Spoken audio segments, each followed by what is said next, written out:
Donc, les amis, la réunion continue. 13h52, Olivier Faure se rend à l'Elysée pour revendiquer un Premier ministre de gauche. Il demande un Premier ministre de gauche juste là et que Macron se mette en retrait. On écoute ce qu'il a à dire. Nous allons rencontrer donc le chef de l'État et puis les formations politiques qui ont souhaité... Le dîner n'a pas encore eu lieu. Hein. C'est un rendez-vous pour nous important parce qu'il permet de venir dire... Mais c'est quoi cette qualité, wesh? Dans un moment qui est celui d'une crise politique, institutionnelle et qui peut se muer en crise économique. Et donc nous sommes soucieux depuis le début qu'il n'y ait pas simplement un geste qui soit celui de la censure d'un gouvernement pour de bonnes raisons, parce que le budget présenté est un budget injuste, mais aussi de trouver une solution qui permette de trouver une sortie de crise. Et c'est la raison pour laquelle nous avions appelé de nos voeux une rencontre. On a eu une première la semaine dernière, on a une nouvelle aujourd'hui, qui se tient aujourd'hui sous l'égide du chef de l'État. Et c'est normal que ce soit le premier à convoquer, mais nous souhaitons que ce débat ne puisse pas se prolonger sous ces auspices pour une raison simple, c'est qu'il n'est plus en situation aujourd'hui d'être l'arbitre des élégances. Oh, voyez, mettez la pression sur Macron. Vous avez le pouvoir entre les mains, les mecs. Vous avez le pouvoir de mettre ses deux genoux à terre. Il a un genou à terre, il faut mettre les deux genoux à terre. Le PS, c'est votre job, bordel de merde. On attend que ça, nous. Ce n'est pas à lui de dire comment le Parlement, notamment, doit se comporter et quel type de majorité nous devons... En plus, oublions pas les mecs. Hein. Mais la qualité, le mec qui fume avec un Wiko, je te jure. Les mecs, n'oubliez pas un truc aussi, hein, c'est que Macron, il est bien gentil, hein, mais il a accueilli des ministres qui l'ont censuré. Et Macron, dans son allocution, les a traités d'anti-républicains quand même. Hein. Ils ont été insultés d'anti-républicains. Donc ils ont intérêt à pas plier, hein. Attention quand même. Hein. Conduire. Nous voyons bien que de glissement sémantique en glissement sémantique, ils cherchent à créer un entonnoir dans lequel ils cherchent à nous faire nous engouffrer. D'abord en nous parlant de plateforme programmatique, puis en nous parlant d'un gouvernement d'intérêt général. Nous sommes venus, nous, lui rappeler que les Français ont voté le 7 juillet. Et ils ont voté pour donner un avantage à la gauche et que la tradition républicaine reste d'appeler au pouvoir celles et ceux qui sont arrivés en tête d'une élection. Et donc, nous revendiquons très logiquement le fait que le Premier ministre qui soit appelé à Matignon dans les prochaines heures soit un Premier ministre de gauche. Parce qu'il est la meilleure garantie pour que la politique menée soit conforme aux aspirations des Français et en rupture avec les 7 années qui ont été celles du macronisme triomphant. Voilà ce que nous sommes venus lui dire que nous étions dans cet état d'esprit-là et que nous étions la réunion elle est finie les mecs, à avoir un Premier finie. ministre de gauche, mais qui soit lui ouvert au compromis. Ce que nous n'avons pas trouvé avec Michel Barnier, nous sommes prêts, nous, à le proposer. Attends quoi? C'est qui ton peur? Être contre LR, c'est être anti-républicain? Pourquoi? Pourquoi il dit ça? What? Salut mon gars, tu peux te présenter vite fait? Pourquoi tu dis cette phrase? J'ai pas capté là. À la future tu peux nous en dire plus? Nous savons très bien que nous n'avons pas de majorité absolue et qu'il faudra de toute façon, si nous renonçons à l'utilisation de toutes les formes du parlementarisme rationalisé, au coup de force, au passage en force, avec le 49.3 notamment, eh bien, nous serons astreints au compromis.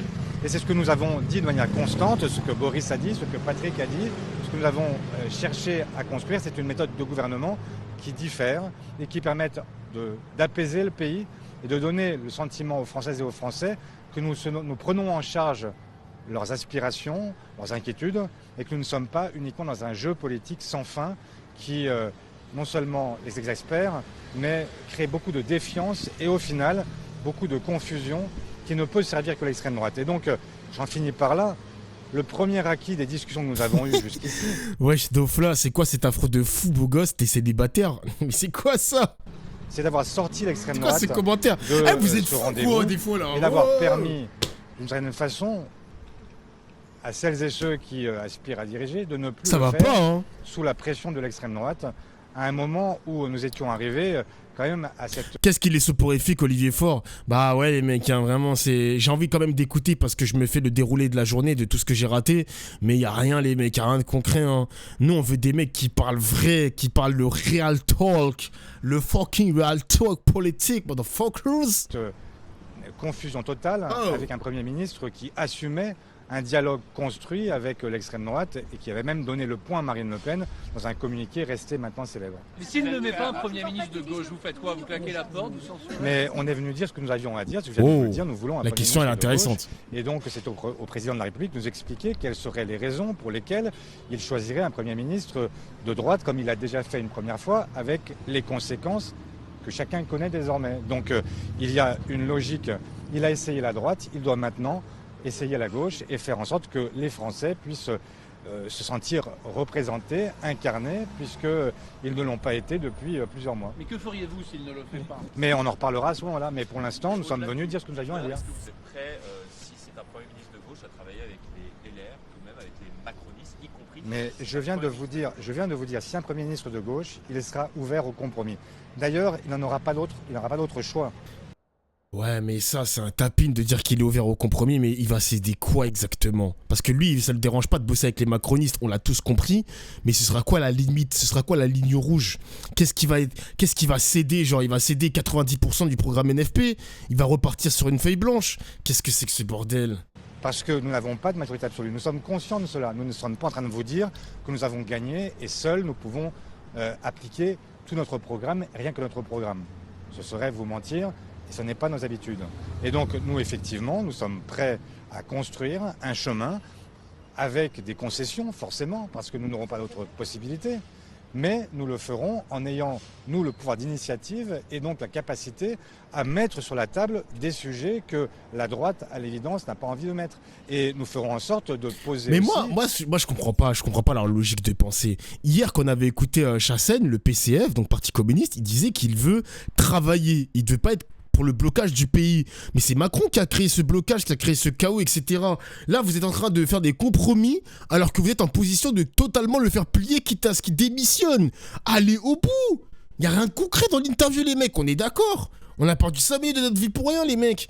Ils vont céder quoi? Déjà, je pense qu'ils vont céder la retraite. Les mecs, c'est sûr et certain que le PS va abandonner la réforme des retraites. Ils ont parlé de conférences financières, je ne sais pas quoi. Qu'est-ce que c'est que ça, wesh? Eh bien, les aspirations des Français sur le pouvoir d'achat, sur la Qu'est-ce que c'est que ça, gros? Sur la question des retraites. C'est quoi ça? Qui sont aujourd'hui des points aveugles de la discussion parce qu'un gouvernement de droite, forcément, ne cherche pas à les mettre en avant puisqu'ils veulent les éviter. Voilà. Vous regrettez l'absence des LFI? Je regrette leur position parce qu'ils affaiblissent la gauche. Pourquoi Affaiblir refuser le dialogue à un moment où, au contraire, les Français se demandent ce que va être la suite? Donc, je pense que la politique de la chaise vide est une forme d'affaiblissement de la gauche et donc je regrette qu'il ne soit pas là effectivement. Bon, encore une fois les mecs, je vais pas vous mentir, hein. J'entends. Je suis pas trop fan de cette politique de la chaise vide, moi non plus. Mais, enfin moi aussi. Mais les gars, comme ça les mecs, hein. Affaiblir la gauche, le mot il est fort quand même. Hein. De là à dire affaiblir la gauche, je suis pas du tout d'accord avec ça. Hein. Il a pas tort. Tu peux argumenter ou pas? Ou tu vas juste écrire il a pas tort et c'est tout? Il a pas tort. En quoi ça affaiblit la gauche, la politique de la chaise vide? Parce que vous savez très bien que... Même, vous savez très bien, je vais prendre encore une fois l'exemple du homard, mais vous savez très bien que si toute la gauche part à l'Elysée, vous savez très bien que ça va être une réunion pour rien. Vous le savez très bien. Tu le sais au fond de toi. Vous le savez. La chaise vide, je soutiens pas ça. Je viens de t'argumenter. Je viens de te donner un solide argument. Réponse sur ce que je viens de te dire. Je viens de te dire que c'est 100% une réunion pour rien. For nothing. Ça va être une réunion pour rien, wesh. Rester fidèle au programme égale affaiblir la gauche. Mais il a pas honte en plus, Olivier Faure, de dire ça. Et t'as raison, Lujo. Hein. Le mec, il veut, les mecs de la LFI, ils veulent rester fidèles au programme. Et en aucun cas, ça affaiblit la gauche. C'est ton avis à toi? Bah oui, c'est mon avis, les mecs. De là à dire que ça affaiblit la gauche, vous êtes des putains de suceurs du PS. Et c'est tout ce que j'ai à vous dire. Je dis pas que j'ai raison sur tout, mais c'est une dinguerie de dire que ça affaiblit la gauche. Voilà, c'est tout. Le mec, il a parlé de céder du terrain, de faire des concessions, etc. Concession, ça veut dire quoi? C'est-à-dire qu'il va supprimer 90% du programme. Ça veut dire qu'il aura trompé ses électeurs, qui ont voté pour eux.